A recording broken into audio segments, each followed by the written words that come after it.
Hello students, we are going to study the properties of colloidal solution. Okay, yesterday we studied the purification of the colloidal solutions, how to purify the prepared colloidal solutions. Now next is properties of the colloidal solution. First is colligative properties.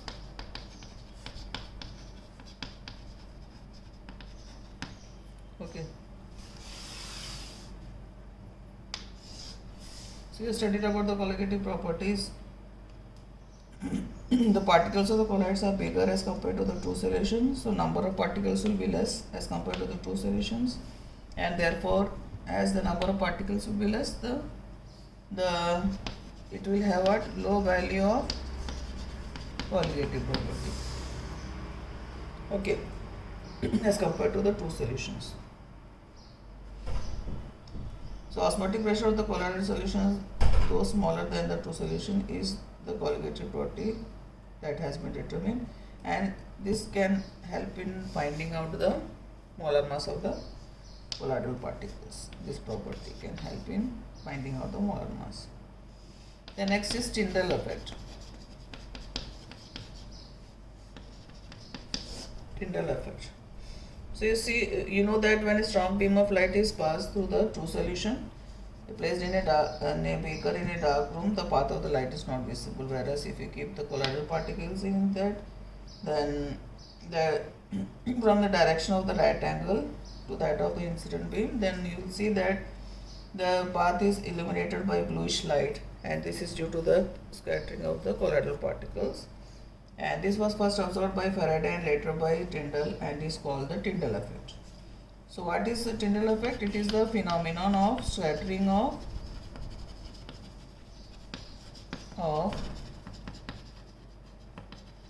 colloidal particles as a result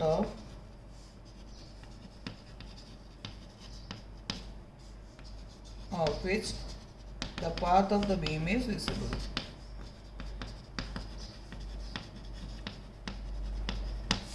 Is called Tyndall effect. Okay. So how to show the Tyndall effect? You have suppose the source of light and to focus on the colloidal solutions, you have a lens, and there the rays will go like this. And here, when the light passes through the colloidal solution, the scattering of light takes place, and from here at right angle you can view it through the microscope. Okay, so this is known as Tyndall cone. In this you have colloidal solution, and this is the arrows that I have shown. It is nothing but the scattering of light. So example, the projection of picture in cinema hall. Now Tyndall effect is observed when the two conditions are fulfilled. Okay, two conditions must be fulfilled. One is that the diameter of the dispersed phase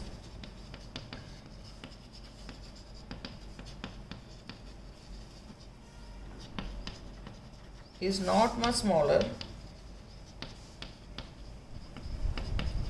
than wavelength of light used.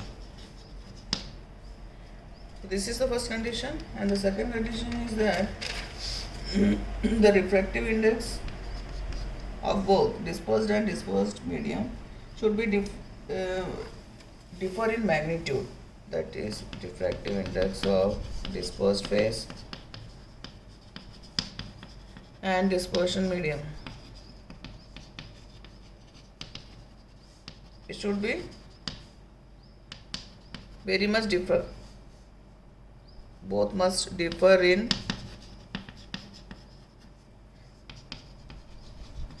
magnitude.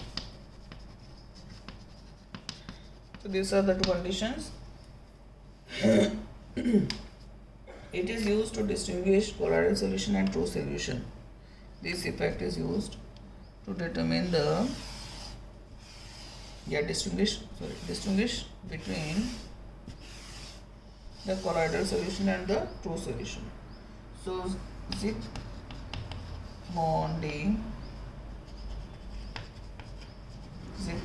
in 1903 he set up an apparatus known as ultra microscope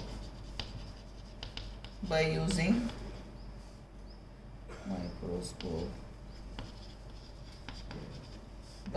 Tyndall effect. Okay.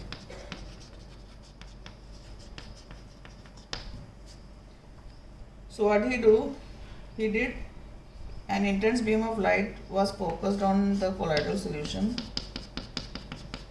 okay, contained in a glass vessel, then observed in this at the right angle from the microscope. Okay. So he saw the light scattered by each colloidal particles appears as a bright star. He said that whatever the scattering of the light is occurring, each colloid particles, it seems to be like a bright star after the scattering of the particles. So number of colloid particles can be counted in this way, the bright stars. Knowing the volume of the solution, number of particles per unit volume can be determined. Okay. So number of particles can be counted and knowing the volume, number of particles per unit volume can be calculated. Okay. This further helps in knowing the average mass of the particles. So this is the method, that is ultra microscope by using Tyndall effect by Zsigmondy. So second property is what? Tyndall effect. I hope you have understood. Then let us move to the third property, that is color. Color of the colloid particles, it depends upon what? The wavelength of the light scattered by the dispersed particles. So wavelength, well, it depends upon what? Size and nature of particles. Okay. So color solution also changes with the same manner. Okay. Suppose you have milk plus water. When you view from the reflected light, it appears blue. Milk plus water appears blue. Okay. But if this is from the reflected light, but if you view from the transmitted light, it appears to be red. Okay. So you can see two things.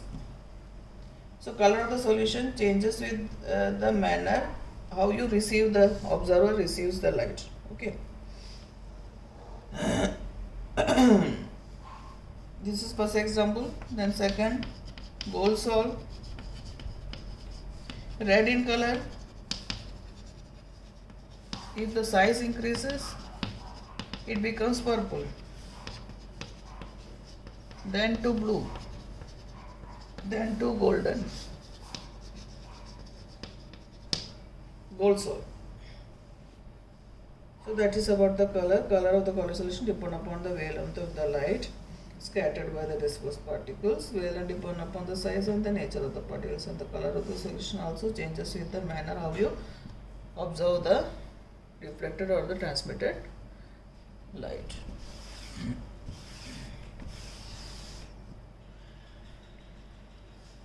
Then fourth property is Brownian movement. I hope you have studied this Brownian movement before also.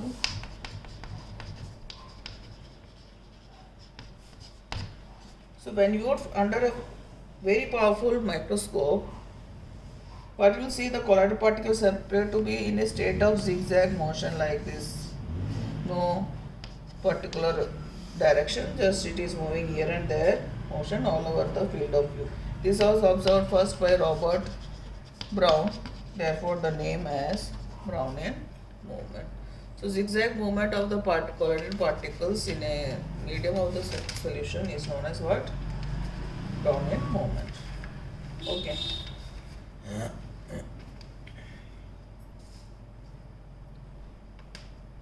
Continuous zigzag movement of colloid particles in its colloidal solution is what? Brownian movement. So these things, the definitions may be asked. No? So motion, it depends upon what? Size, viscosity, then it is independent of what? Nature of colloid. Smaller size, less the viscosity, faster will be the motion. And this is how it is caused, due to the unbalanced bombardment of particles, colloidal particles, by a dispersed particle by dispersion medium.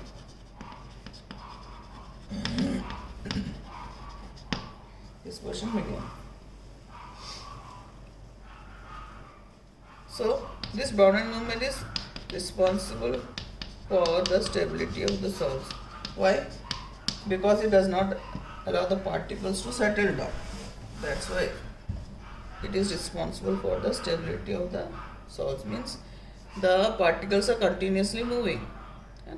That's why it will not settle down, and therefore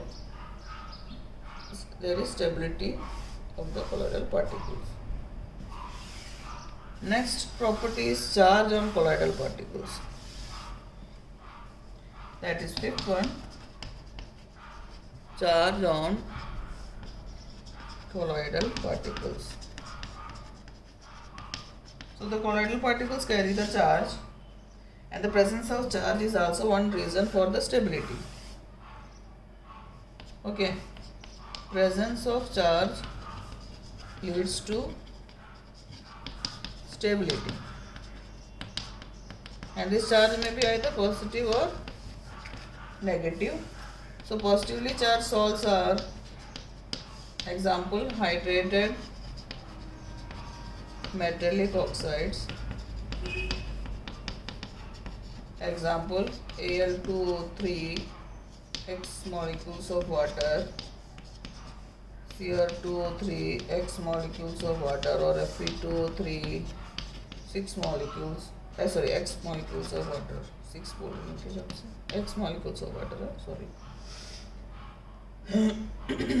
Then other example, basic dye like methylene blue, example. Then hemoglobin is also an example of positive colloid, etc. etc. Then negative salts examples: copper, silver, gold salts, they all are what? Negative salts. Like the metallic sulfides like AS2S3 arsenic sulfide, or antimony sulfide, or cadmium sulfide, they are the examples of negative. Then acid dye step like eosin, Congo red salt, they are the example of negative salts. Also starch, then gum, resin, they are negative salts. So these are the properties of colloidal solutions. Now, what is the origin of the electric charge on the colloidal particles? Origin of electrical charge on colloidal particles. So there are different reasons given by different scientists. So let us take the reasons. First is maybe due to frictional electrification. That is due to the mutual rubbing between the two colloidal particles with the molecules as well as of molecules of the colloidal particles as well as the dispersion medium. So due to the continuous rubbing of the particles, the frictional electrification, that is the charge, can be developed due to the friction. Okay, so this may be the first reason. Then second, due to selective adsorption of ions, due to selective adsorption of ions. So this reason is accepted as compared to the frictional electrification. So Sol, we have studied that it can acquire negative and positive charge. Okay. So when two or more ions are present in the dispersion medium, adsorption of ion common to the colloid particles usually take place. Suppose there is a common positive ion, so this ion can adsorb over the positive charge. Okay, so when two or more ions are present in the dispersion medium, adsorption of ion common to the colloid particles take place. For example, suppose if we have AgNO3 plus aqueous solution of Ki, this is slightly excess. Okay, Ki is in excess, so if Ki is in excess, if you add this, what you will get? Ag plus KNO3. And if you have Ki as excess, so what will happen? Ki is in excess, so I will be adsorbed on, which is common here? I is common here, so I will be adsorbed over AgI. And this is negative, therefore this will be negative Sol. So if AgNO3 here is excess now, AgNO3 is excess now. So what will be common? NO3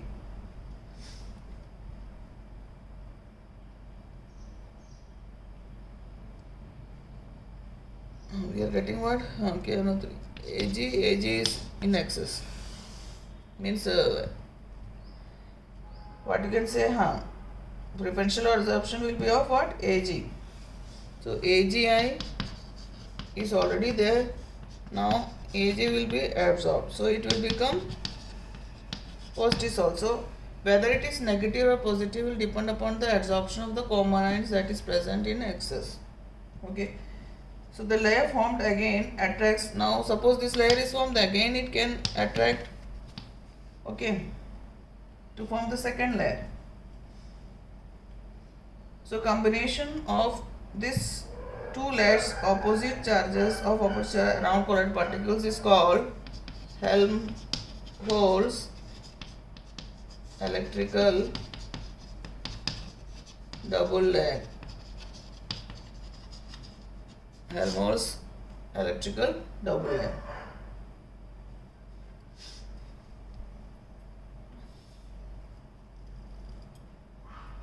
So suppose we have here this, the second layer will come as K and here it will come as I. So thus there is double layer and this double layer is known as what? Helmholtz electrical double layer. I hope you have understood. So the first layer of ions is firmly held, therefore termed as fixed layer. So this first layer is fixed layer. Okay. And the other one is called as mobile layer. The first layer of ions is called as a fixed layer and the second layer is mobile, therefore it is known as diffused layer. So two layers, that is, we have seen that double layer is there. So first layer is what? Fixed layer, and the second layer is diffused layer. The double layer of opposite charges thus formed is called, we call it is what? Electrical double layer. So as a result of the potential difference in charges, some potential exists between these two layers, that is the fixed layer as well as the diffuse layer, and that potential difference is known as electrokinetic potential, or it is also known as zeta potential. So important for definition or for explanation, what is zeta potential, electrokinetic potential? It is nothing but the difference in the potential, difference of potential between the potential difference is there between these two because of the two charges, positive and negative, and that is known as zeta potential. So potential difference between the fixed layer and the diffuse layer of the opposite charges of the colloidal solution is known as zeta potential. I hope you have understood.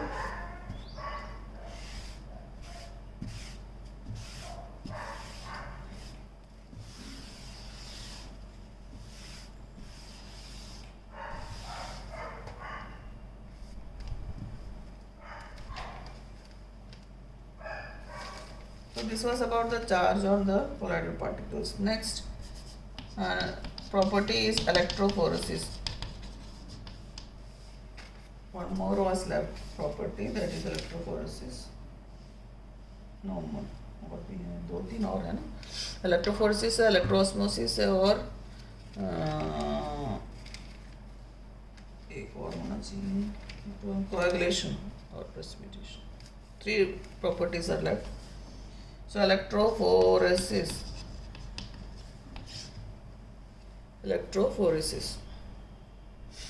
So existence of charge on the colloidal particles is confirmed by the electrophoresis. That is, when electric potential is applied across the platinum electrodes, means if you have the colloidal solution, and if you in the colloidal solution you have the electrode like this. Suppose this is positive connected to the positive, this is connected to negative, and the colloidal solutions are there here inside. So what will happen when the electricity is passed through? Then the movement of the colloidal particles will take place. The negative will go to positive and positive will go to negative, and thus the process is known as electrophoresis. So what is electrophoresis? So positive will go to cathode and negative will go to anode, and the process is known as electrophoresis. So what is electrophoresis? The movement of colloidal particles under an applied electric potential, electric field, is called electrophoresis. So if we have As2P3 sulfide particle, you know that it is negative, and so it will move towards the positive. So means if it is moving towards the positive, means this is negatively charged. If we have FeOH thrice is taken, it is positive, and therefore it accumulates over the negative electrode. So in this way you can find out the charge of the particles by using the process known as electrophoresis. Then next is electroosmosis. So we have studied the osmosis process when the movement of the colloidal particles is prevented by suitable means, and the molecules of the dispersion medium are allowed to move under the influence of electric field. So a phenomenon in which the molecules of the dispersion medium is allowed to move under the influence of electric field. Okay, from the low concentration to high concentration, you know the osmosis occurs. So if you are using the electric field, then you will call it as electroosmosis. So what is electroosmosis? A phenomenon, we'll write the definition, in which the molecules of the dispersion medium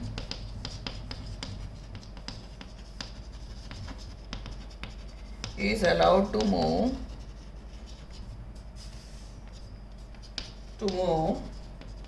under the influence of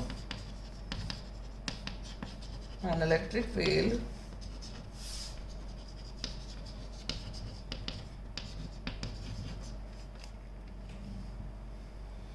whereas the colloid particles are not allowed to move. And bus this much allowed to move. This is known as electroosmosis. Okay. Now the last property, coagulation. Coagulation or precipitation.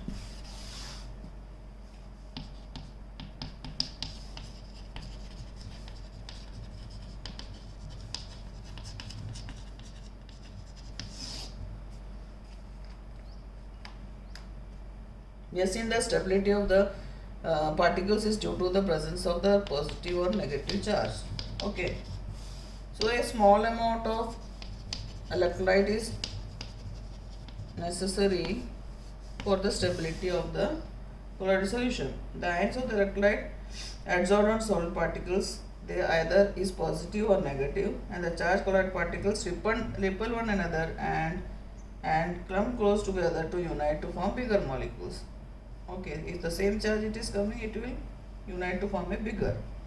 If somehow the charge is removed and the particles will come nearer and nearer to form the precipitate, and that process is known as precipitation or coagulation. So what is coagulation? The phenomenon of precipitation of colloid solution is by adding. If we add an excess amount of electrolyte to the colloidal solution, then precipitation occurs, and precipitation of colloidal solution occurs, and this is known as coagulation. Okay. So negative ion causes precipitation of positive salts, and positive ion causes precipitation of negative salts. So this you must remember. Negative ions causes precipitation positive, and positive ion causes negative. So, and the ion responsible for the neutralization of charge on colloidal particles is known as coagulation or coagulation of flocculating ion. So, phenomenon of precipitation of colloidal particles by adding excess of electrolyte, either negative or positive, depending upon the type of charge on the colloidal particles. The coagulation or precipitation occurs. Okay. Then next topic is Hardy-School's law. So it states that greater the valence of the flocculating ion,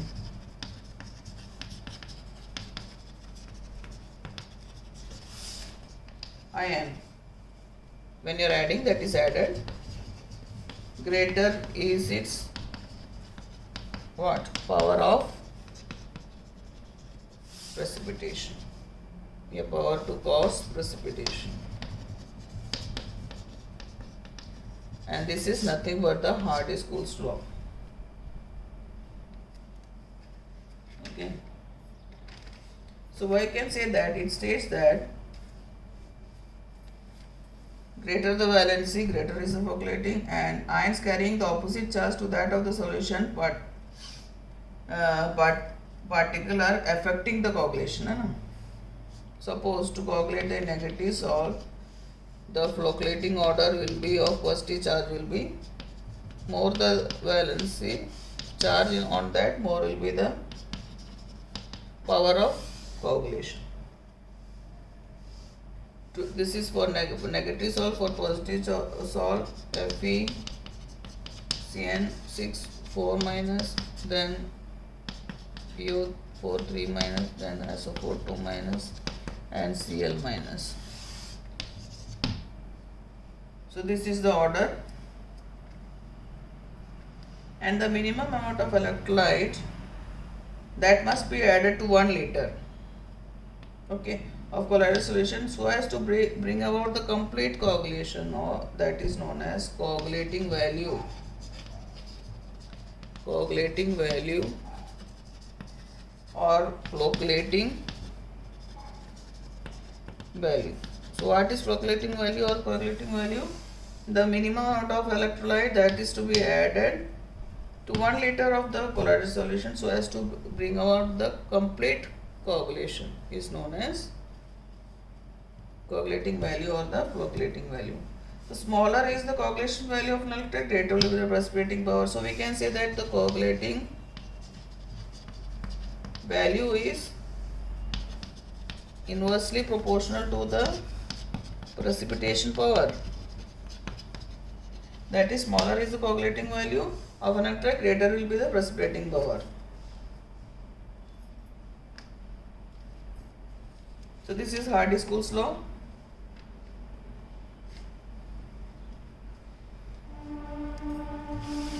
Let me continue. Only few small topics are left, so I will complete this chapter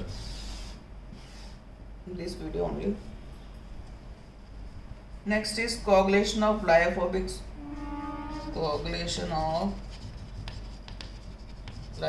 salt. First, we can by electrophoresis, and the second is by mixing two oppositely charged salts. You can prepare or coagulate the lyophobic salts.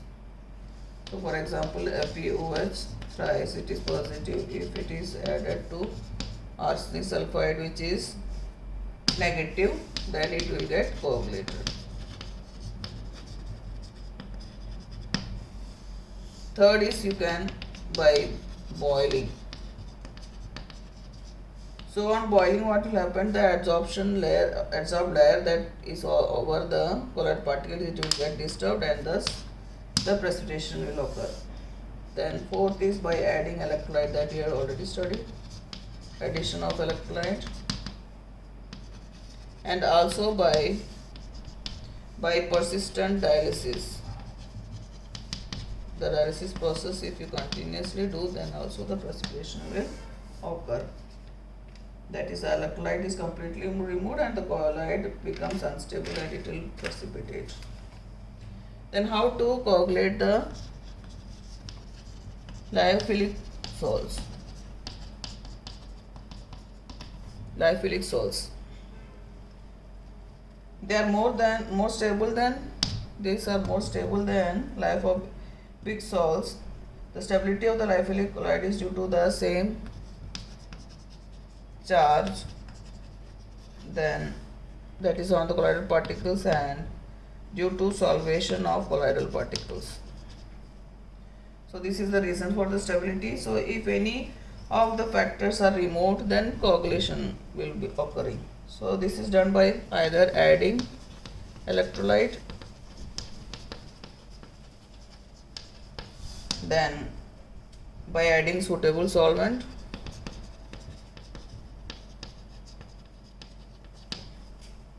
for example, acetone can be added. It results in the dehydration of the colloid particles and the coagulation occurs. Then protection of colloids.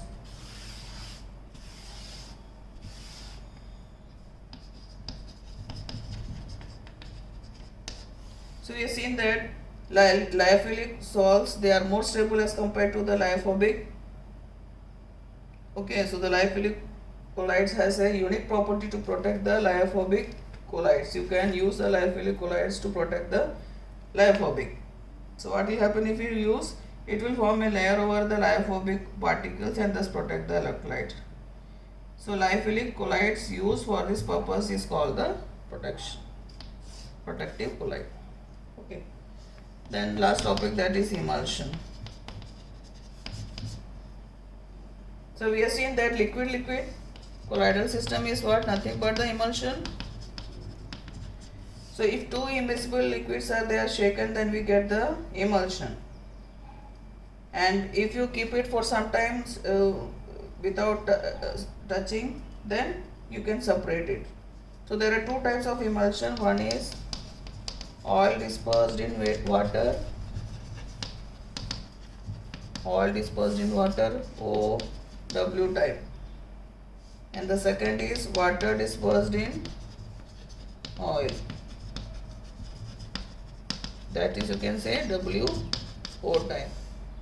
Here water acts as the dispersion medium. So example is milk, vanishing cream. Here oil acts as the dispersion medium. So example is butter, cream, and for stabilizing the emulsion you add is emulsifying agent is added. Okay, that's all.